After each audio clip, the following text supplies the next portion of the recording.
भीमपुर गांव में शीतल नाम की एक बुजुर्ग बुढ़िया रहा करती थी।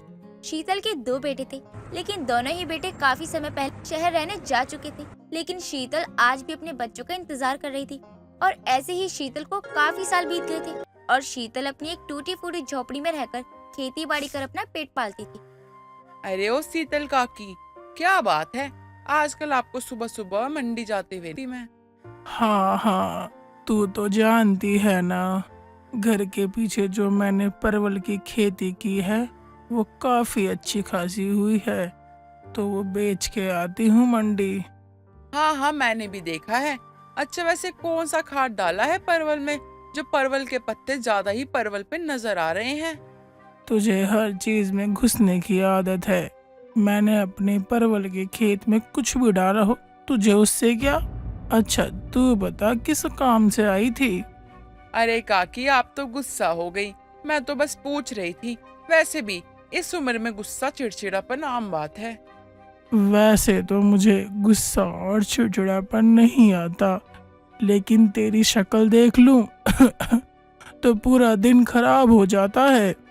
हाँ हाँ, जा ही रही हूँ। आपको तो मुझे देखते ही इतनी दिक्कत और परेशानी होने लगती है। इतना बोलकर रज्जो शीतल के घर से चली जाती है और शीतल हमेशा रज्जो को खुद से दूर रखना चाहती थी, क्योंकि सारा गांव जानता था कि रज्जो एक नंबर की लालची है। एक रोज गांव का ही रामू शीतल के घर आता है। अरे शीतल काकी, कैसी हो?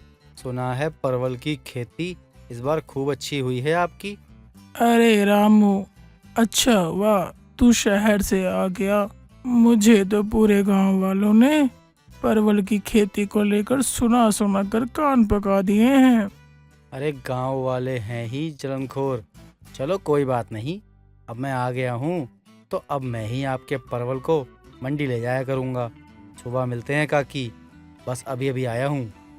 रामू शीतल के बेटे अमित का दोस्त था और अमित के शहर जाने के बाद से रामू शीतल की देखरेख किया करता था।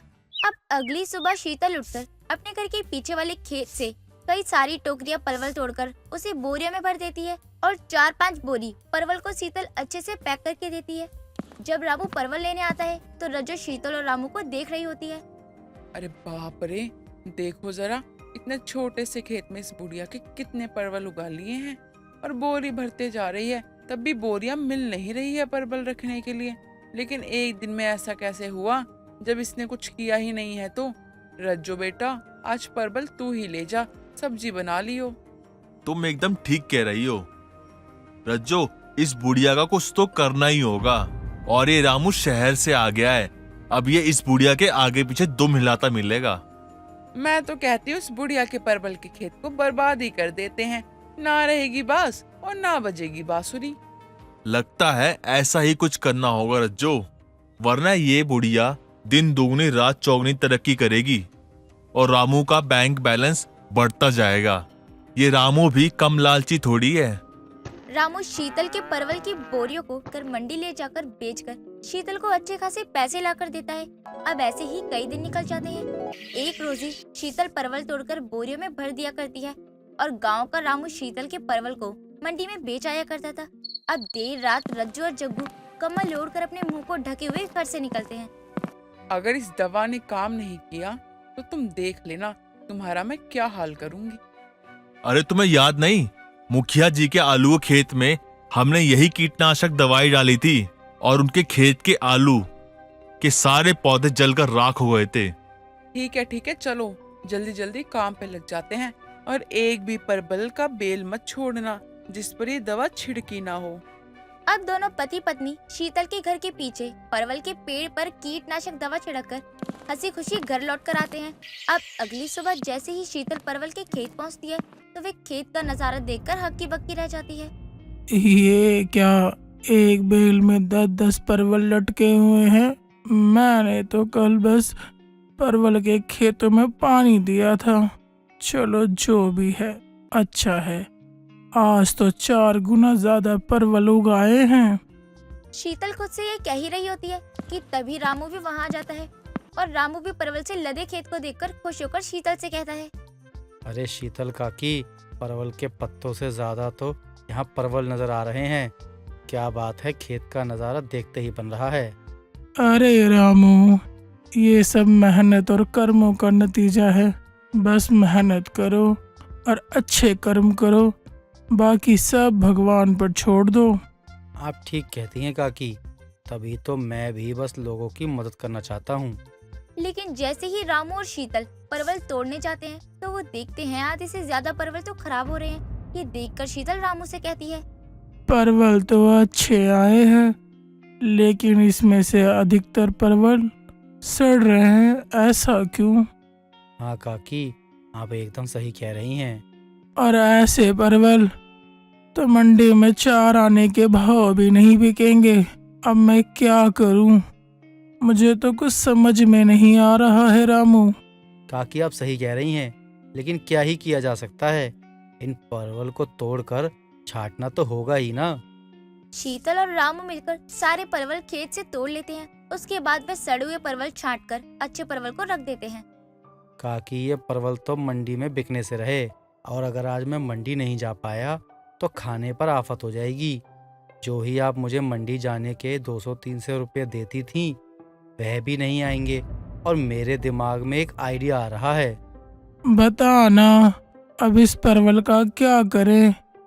इतना सोच क्यों रहा है? जो तेरे मन में है वो बोल देना। मेरी पत्नी को परवल की मिठाई बनानी आती है। अरे वाह, ये तो बहुत ही अच्छा विचार है। मैं भी राधा की परवल मिठाई बनाने में मदद करूंगी, और तू जाकर रेडी पर उस परवल मिठाई को बेच आना। गांव में लोगों के लिए स्पेशल और नई नई चीजें भी रहेंगी। रामू सभी परवल को अपने घर ले जाता है। वहीं दूसरी तरफ रज्जू और जग्गू सोकर उठते हैं तो शीतल को सड़े हुए परवल टोकरी में इकट्ठा करते हुए देखकर बहुत खुश होते हैं और खुशी खुशी शीतल के पास आते हैं। अरे शीतल काकी, क्या है ये? क्या हो गया? इतने सारे परवल सड़ कैसे गए? अरे काकी, मुझे भी बहुत दुख हो रहा है ये सब देखकर। आपके इन सड़े परवल को देखकर लगता है किसी ने जानबूझकर ऐसा किया है। देखो तो परवल में से बदबू आ रही है। अरे जाने दे बेटा, जिस किसी ने भी किया होगा, अब आगे की किस्मत में रोना लिखा है। मेरी बद्दुआ लग गई तो 7 पुश्तों तक पीछा नहीं छोड़ेगी। हाय काकी, काहे बेचारे को बद्दुआ दे रही हो सकता है आपने उसे परवल दिया ही ना हो, या फिर उसे आप खड़ी खोटी सुनाती हो, इसलिए उसने जलन के मारे आपके साथ ऐसा किया है। तुझे क्यों बुरा लग रहा है? मैं तो करने वाले को बद्दुआ दे रही हूँ और दूंगी भी। इस उम्र में मुझ बुढ़िया को परेशान कर रहा है। रज्जू और जग्गू कुछ देर के बाद शीतल को परेशान करके वहाँ से चले जाते हैं। लेकिन देर शाम रामू ठेले पर परवल मिठाई बेचता है। जग्गू और रज्जू को दिखता है। अरे रज्जो भाभी, परवल मिठाई ले लो, एकदम ताजा है और स्वादिष्ट भी। अच्छा, तो अब तू और शीतल काकी मिलकर परवल मिठाई बेचने लगे हो? क्या बात है, लगता है परवल से करोड़पति बनकर ही मानेगी ये बुढ़िया। क्यों, अगर शीतल काकी करोड़पति बन गई तो आपके घर के सामने उनका महल आपसे देखा नहीं जाएगा। चलो चलो, अभी रास्ता छोड़ो और मुझे काम धंधा करने दो। रज्जू और जग्गू तो इस बात से खुश थे कि उन्होंने शीतल की फसल को तबाह कर दी। लेकिन शीतल और रामू तो यहाँ अपना दिमाग चलाकर दूसरा बिजनेस बना चुके थे और हर दिन वह दोनों परवल की मिठाई बनाकर गांव-गांव बेचते रहे थे, जिससे उन्हें मंडी में सब्जी बेचने से भी ज्यादा मुनाफा होने लगा था। अगर तू ना होता तो मैं भी हिम्मत ही हार चुकी थी। ना जाने किस अभागे को मुझ बुढ़िया के परवल की खेती से दुश्मनी थी, जो वह मेरे परवल पर कीटनाशक दवाई डाल गया। लेकिन जो भी है अच्छे के लिए हुआ है। हाँ, बिल्कुल सही कहा आपने। जो भी हुआ अच्छा ही हुआ। ना वह कीटनाशक दवा परवल पर वो डालकर जाता और ना ही हम परवल मिठाई बना पाते। वैसे काकी, अपनी परवल मिठाई अब फेमस होती जा रही है। जहाँ एक तरफ शीतल को रज्जू बर्बाद करने की सोच रही थी, वहीं दूसरी तरफ शीतल और रामू मिलकर परवल मिठाई बेचकर गांव में फेमस होते जा रहे थे। बदलापुर में मोतीराम अपनी पत्नी अनिका के साथ रहता था। मोतीराम मेहनत मजदूरी करके अपना घर चलाया करता था। डेली उसे जो काम करके पैसे मिलते, उसी से वो अपने घर में खाने पीने का सामान लाया करता। ऐसे ही 3-4 दिन बीत जाते हैं और मोती राम को कहीं काम नहीं मिलता। और जब शाम को वो खाली हाथ घर लौट कर आता है तो उसकी पत्नी अनिका कहती है, क्या हुआ जी, आज भी काम नहीं मिला? नहीं मिला अनिका, क्या करूं? कोई बात नहीं, आप सच्चे मन से गणपति महाराज का ध्यान करो, वो विघ्न हरता है, सबके विघ्न हर लेंगे। गणपति जी पर भरोसा है अनिका, पर घर का भी तो देखना है। तुम ऐसे कब तक कितने दिन बिना पेट भरे सोती रहोगी? आप चिंता मत करो, घर में सत्तू रखा है ना, आज रात हम वही घोल कर पी लेते हैं, पेट भी भर जाएगा, नींद भी आ जाएगी। ठीक है, मैं नहा धोकर गणेश भगवान की पूजा कर लूं, फिर तुम सत्तू घोल कर ले आना। इतना कहकर मोती राम नहा धोकर गणेश भगवान की पूजा करने बैठ जाता है। पूजा करने के बाद मोती राम और अनिका दोनों ही सत्तू घोलकर पीते हैं और जमीन पर बिछोना बिछाकर सो जाते हैं। ऐसे ही दिन बीतते हैं और कुछ दिन लगातार बरसात हो जाती है, जिस वजह से जो थोड़ा बहुत काम भी मोती राम को मिलता था वो बिल्कुल ठप पड़ जाता है।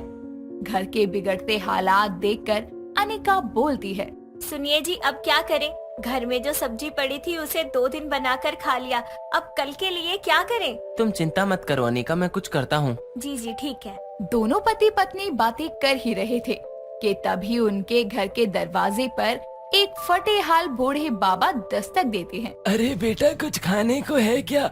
बड़े दिन से कुछ नहीं खाया। बाबा, घर में अन्न तो नहीं है, बस थोड़ा सत्तू रखा है, अगर आप पियेंगे तो मैं बना कर ला दूं। हाँ बेटिया, ले आ। ठीक है बाबा, बैठिए, मैं लेकर आती हूँ। इतना कहकर अनिका घर के अंदर जाती है और सत्तू बना कर ले आती है और उस बूढ़े बाबा को देती है। सत्तू पीकर वो बूढ़े बाबा कहते हैं, बेटा, आज तूने ये ठंडा सत्तू पिलाकर मेरी भूख की तृप्ति की है। भगवान गणेश तेरी सब मनोकामना पूरी करें। बाबा, बड़े दिनों से मेरे पति को कहीं काम नहीं मिल पा रहा है, जिस वजह से हमारा गुजर बसर नहीं हो पा रहा है। बस इतना आशीर्वाद दीजिए कि हमारी रोजी रोटी अच्छे से चलती रहे, इससे ज्यादा हमें कुछ नहीं चाहिए। ले बेटा, गणेश भगवान की इस प्रतिमा को सुबह नहा धोकर विधि विधान से अपने घर के मंदिर में स्थापित कर देना और 10 दिन बाद उनका विसर्जन कर देना। सब मंगलमय हो जाएगा। जी बाबा, जैसा आप कहो। गणपति बाप्पा मोरिया, मंगल मूर्ति मोरिया। ऐसे ही गणपति का जयकारा लगाते हुए वो बूढ़े बाबा वहाँ से चले जाते हैं और तभी वहाँ मोती राम आता है और अनिका उसे सारी बात बताती है, साथ ही कहती है, सुनिए जी, हम अपने घर के मंदिर में गणपति महाराज को तो रख लेंगे, उनकी पूजा भी कर लेंगे, लेकिन भोग उसका क्या, वो कैसे हो पाएगा? चिंता ना करो अनिका, जब भगवान खुद घर आए हैं तो सेवा का रास्ता भी खुद ही दिखा देंगे। हम दोनों मिलकर गणेश जी के लिए जितना अच्छा हो सकेगा सब उतना अच्छा करने की कोशिश करेंगे। ऐसे ही अगली सुबह नहा धोकर अनिका और मोतीराम अपने घर के मंदिर में गणपति जी की स्थापना करते हैं और अनिका आरती गाती है।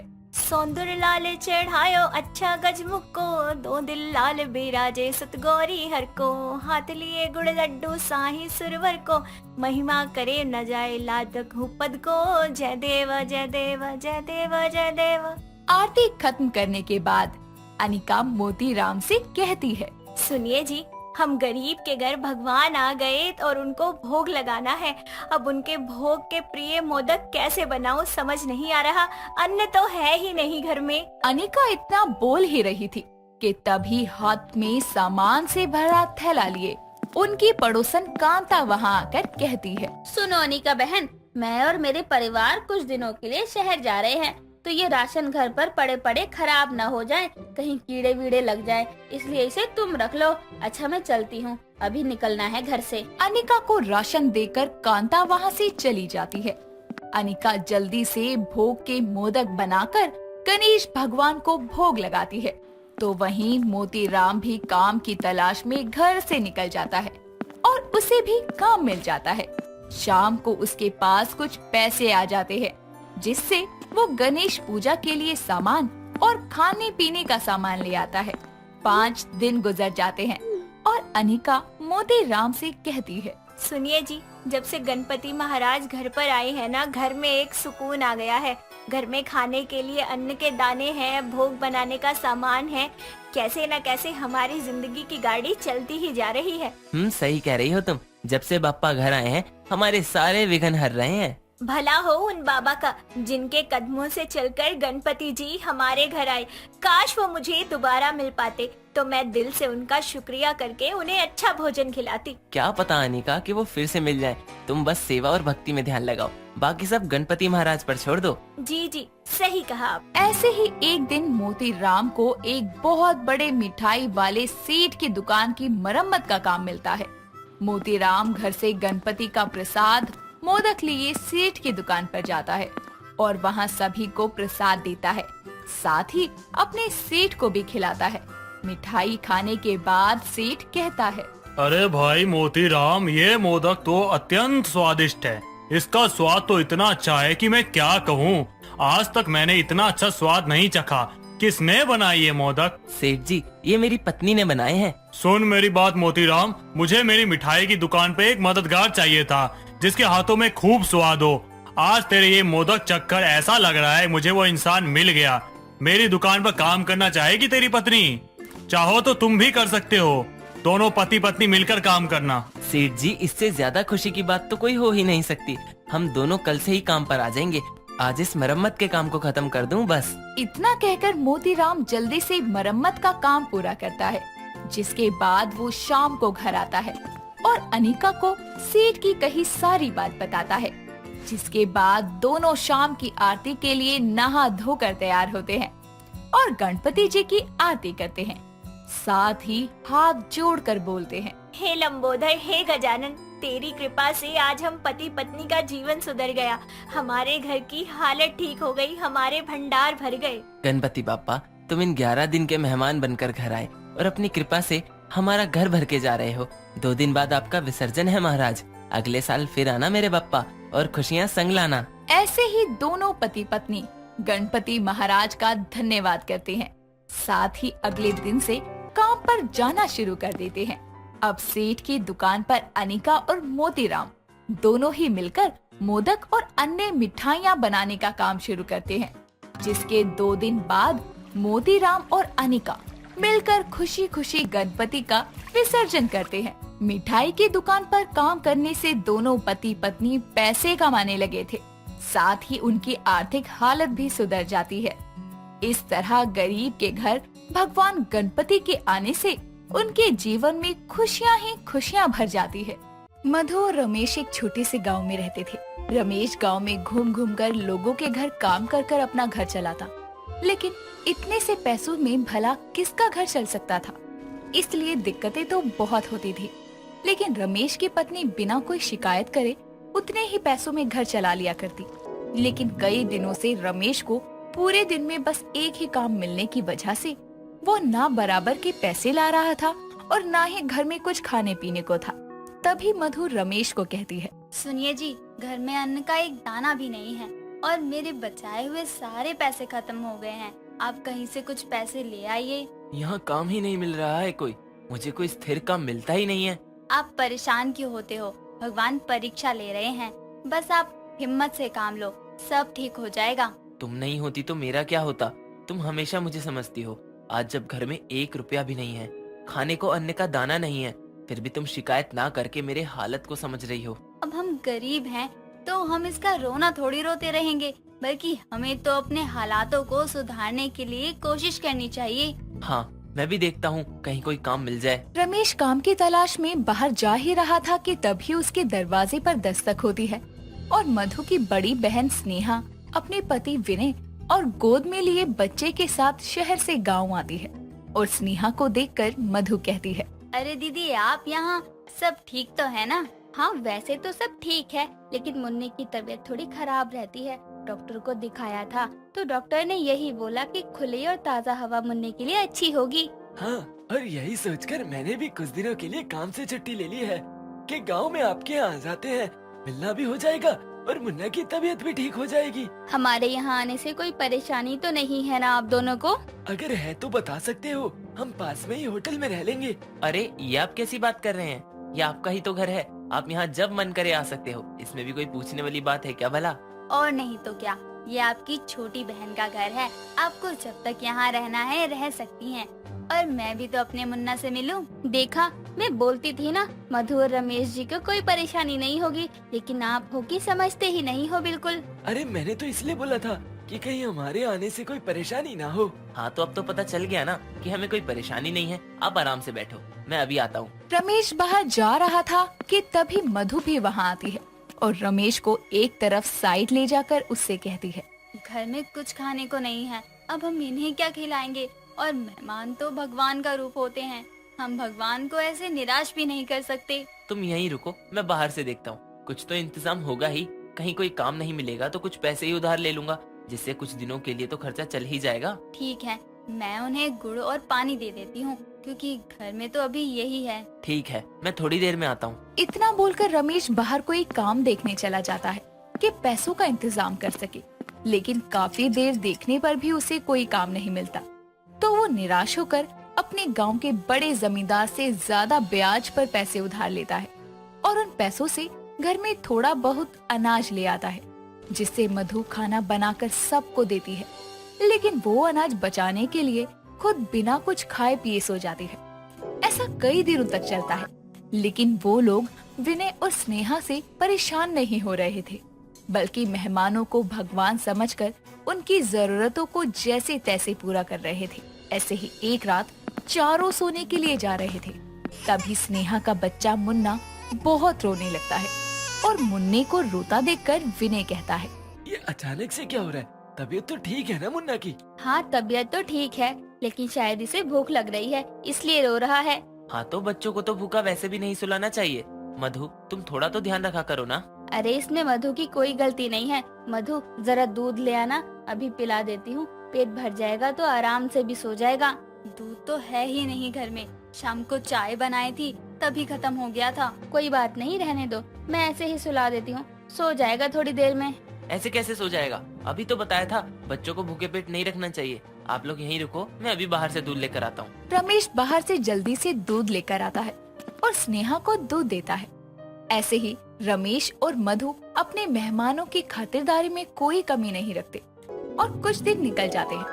एक दिन मधु और रमेश दोनों पैसों को लेकर बहुत परेशान थे और दोनों बातें कर रहे थे कि तभी वहाँ बाहर खड़ा विनय दोनों की बातें सुन लेता है और जल्दी से स्नेहा के पास जाकर कहता है, इन लोगों को इतनी परेशानी थी, लेकिन इन लोगों ने हमें अपनी परेशानी की भनक तक नहीं पड़ने दी। कैसी परेशानी? क्या बात कर रहे हो आप? मुझे तो कुछ समझ नहीं आ रहा।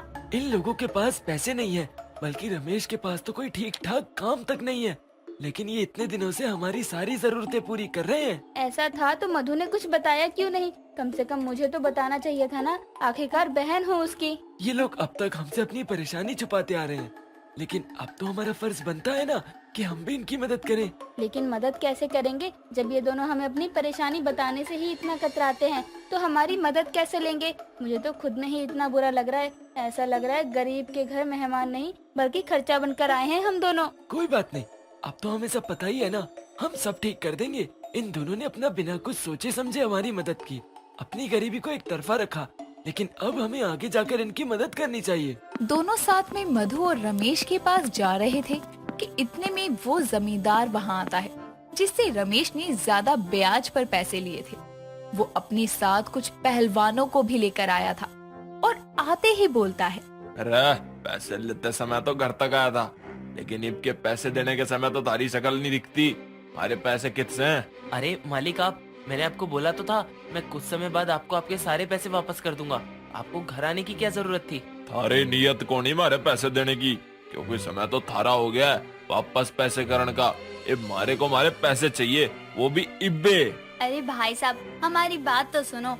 आप घर आकर ऐसे करोगे, अच्छा थोड़ी लगता है? मेहमान भी हैं घर पर। मारे को कुछ ना सुनना रह, तुम सबके देख रहे हो। अंदर जाओ, जाकर सामान बाहर करो। वो जैसे ही अंदर आकर सामान बाहर फेंकने लगते हैं, तभी वहाँ विनय आकर कहता है, बताओ कितने पैसे हैं तुम्हारे, मैं देता हूँ तुम्हारे पैसे। अरे भाई साहब, आप क्यों देंगे पैसे? मैं दूंगा ना। आप बस शांत रहो और तुम बताओ कितने पैसे हैं तुम्हारे। जमींदार विनय को पैसे बताता है और विनय जमींदार को सारे पैसे देकर वहाँ से भगाता है और विनय स्नेहा, मधु और रमेश को कहता है, ये क्या है, आपने हमें कुछ बताया क्यों नहीं? हम क्या आपके अपने नहीं थे? मैं तो तेरी बड़ी बहन हूँ, तूने मुझे भी कुछ नहीं बताया और सारी परेशानी अकेली ही झेलती रही। आप दोनों को क्या बताते? आप 4 दिन के मेहमान हो, आपको परेशान करना गलत होता। तो क्या हुआ, आप यहाँ परेशान थे तो क्या हमें अच्छा लग रहा था? इनकी कोई पक्की नौकरी नहीं है, कभी काम मिलता है तो कभी नहीं। हम ऐसे में करते क्या? हाँ तो मुझे बताना तो चाहिए था ना। वैसे भी मुझे अपने कामों में एक हेल्पर की जरूरत थी और आप हेल्पर का काम तो अच्छे से ही करोगे, मुझे यकीन है आप पर। लेकिन हम ऐसे कैसे कर सकते हैं? बिल्कुल वैसा ही कर सकते हो जैसे अब तक हमारी खातिरदारी कर रहे थे, और अब हमें कुछ नहीं सुनना। मधु तू तो समझाना, अपने ही तो अपनों के काम आते हैं। हाँ बोल दीजिए, शायद दीदी हमारे घर में मेहमान के रूप में भगवान बनकर आई हैं। ठीक है, जब आप सबको यही ठीक लगता है तो यही सही है। रमेश मधु की बात को मान लेता है और अब विनय के साथ हेल्पर का काम करने लगता है। और जिस तरह गरीब होते हुए भी उसने अपनी मेहमानों की इतने अच्छे से खातिरदारी करी, उसी तरह अब वो उनके साथ खुशी खुशी रह रहे थे।